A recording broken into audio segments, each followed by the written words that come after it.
इस क्वेश्चन में ये पूछा गया है कि कैपेसिटर पे चार्ज कितना होगा जब ये स्टेडी स्टेट पे होंगे। मैं कह रहा हूँ कि देखो इसका आंसर 0 क्यों आएगा, क्योंकि मैं कह रहा हूँ इस ब्रांच में कभी करंट जाएगा ही नहीं, क्योंकि अगर चला गया तो वो बात अधूरी रह जाएगी। हमारी एक बात थी कि इस पॉजिटिव वाली प्लेट में से जितना करंट निकला उतना ही जाएगा इसमें से 5 कूलम चार्ज निकला तो 5 इसमें जाके रहेगा, चाहे कुछ भी हो जाए।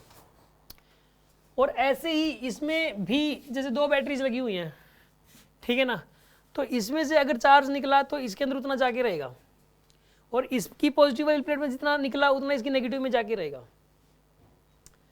अगर चार्ज यहाँ से यहाँ कुछ फ्लो कर गया, मान लो इधर की तरफ गया, अगर इधर की तरफ अगर चार्ज जाएगा, ठीक है ना, अगर इधर की तरफ अगर चार्ज जाएगा तो ही तो इस पे चार्ज आएगा। इधर की तरफ जाने का मतलब ये है कि पॉजिटिव वाली प्लेट में से कुछ निकला और कुछ हिस्सा चला गया, इसका मतलब तो ये है, जा ही नहीं सकता।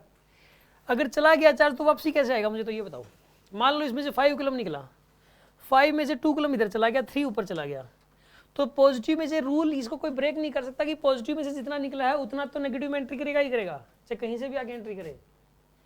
अब इसमें से 5 निकला, 3 ऊपर चला गया, 2 इधर चला गया, मान लो इस कैपेसिटर को चार्ज करने के लिए, तो ये 3 तो आ गया। अब 2 वापसी 2 कैसे आ पाएगा वापस, कहाँ से आएगा वो, है ऐसा नहीं होता, ठीक है ना।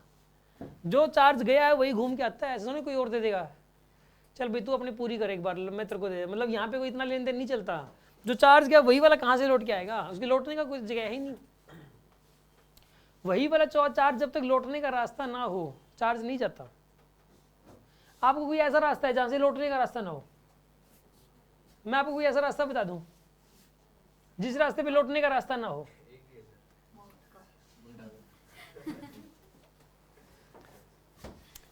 देखो तो उस केस के अंदर जो है, उस केस में आप कभी भी नहीं जाओगे उस रास्ते पे, या जाओगे? देखो इसके अंदर जो है ना, यहां से चार्ज गया, पॉजिटिव वाली प्लेट में जितना निकला उतना नेगेटिव वाली में एंटर करेगा ही करेगा। ऐसे इसकी पॉजिटिव वाली में जितना निकला उतना नेगेटिव एंटर करेगा ही करेगा। यार ये वाला चार्ज भी नहीं जाएगा यहाँ पे, इधर जाके कोई खुश नहीं है, इस रास्ते पे वापसी आने का रास्ता नहीं है, ठीक है ना। ऐसे ही या ऐसे यहां से निकला चार्ज तो इसकी प्लेट में से जाएगा ही जाएगा। और ये वाली बैटरी बेचारी खुद क्लोज लूप में नहीं है, इसका अपना कोई पर्सनल क्लोज लूप नहीं है, ठीक है ना। तो इसके अंदर मान लो कोई कहेगी सर इस बैटरी को इसी लूप में शामिल कर लो, ऐसे कैसे कर लो यार, ऐसे कैसे जाएगी? चलो बैटरी ने चार्ज दिया इस लूप को, तो आएगा कहां से बैटरी के ऊपर नेगेटिव प्लेट में फिर वापस?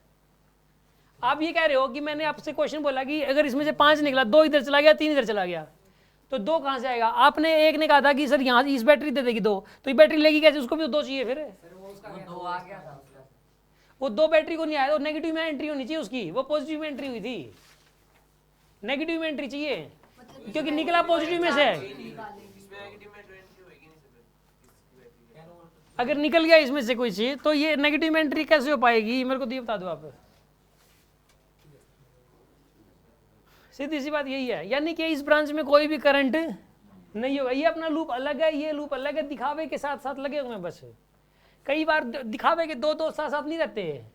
जब 10 रुपए खर्चे की बात हो जाती है तो वो अपने देता है, वो अपने देता है, तो दिखावे के साथ साथ हैं बस वो, ठीक है ना। वैसे मतलब कुछ नहीं, एक को कोई पीट के भागे दूसरा कुछ नहीं बोलता, ठीक है। वैसे यारी दोस्ती बना रखी होती है, कई बार ऐसी दोस्ती भी होती है।